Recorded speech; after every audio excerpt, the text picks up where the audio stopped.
Omega-3 fatty acids have been one of the most studied molecules in medicine, probably the 5th or 6th most commonly studied molecule in the whole history of medicine. Omega-3 fatty acids are a family of fats and oils that are part of our diet, typically put into the membrane of the cell, the outer coating of the cell.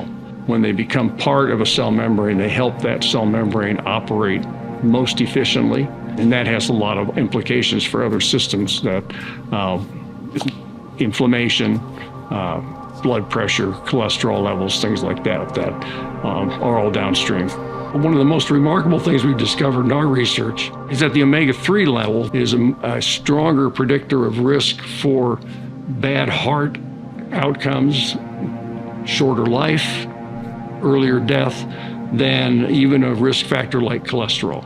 The brain is one of the richest organs in omega-3 fatty acids in the whole body. Our laboratory has done a lot of work recently on omega-3 and dementia, particularly Alzheimer's disease. And we found that people who have the highest omega-3 levels, and we looked at this in several populations, have the lowest risk for developing Alzheimer's disease or overall dementia over time.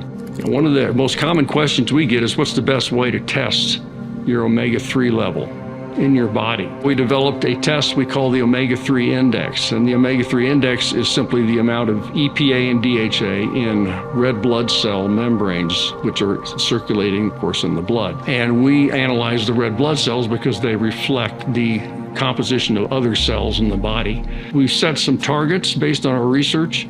The optimal level of omega-3 in the red cell, an omega-3 index of 8%.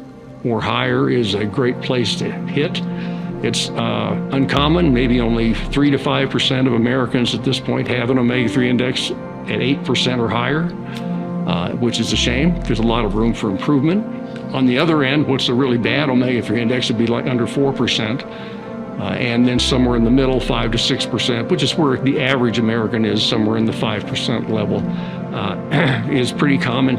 It's pretty easy to fix a low omega-3 index simply by eating more EPA and DHA, whether it's from fish or from supplements.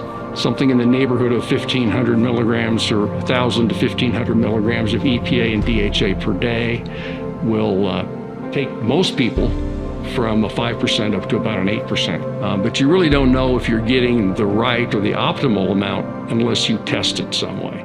By far and away, the most important supplement that I recommend are omega-3s. Yoli's Vital Omegas are the first to feature a clinically validated blend of omega-3, 7, 9, and 11s in its most bioavailable triglyceride form. The innovative combination of long-chain polyunsaturated and monounsaturated fatty acids in the perfect balance work in synergy for the whole body benefits and even improves omega-3 conversion. Yoli sources their omega-3 sustainably from cold water seas, and they're thoroughly tested for heavy metals before delivering them to you. For these reasons, Yoli's Vital Omegas are the only omega supplement that I ever recommend to my patients.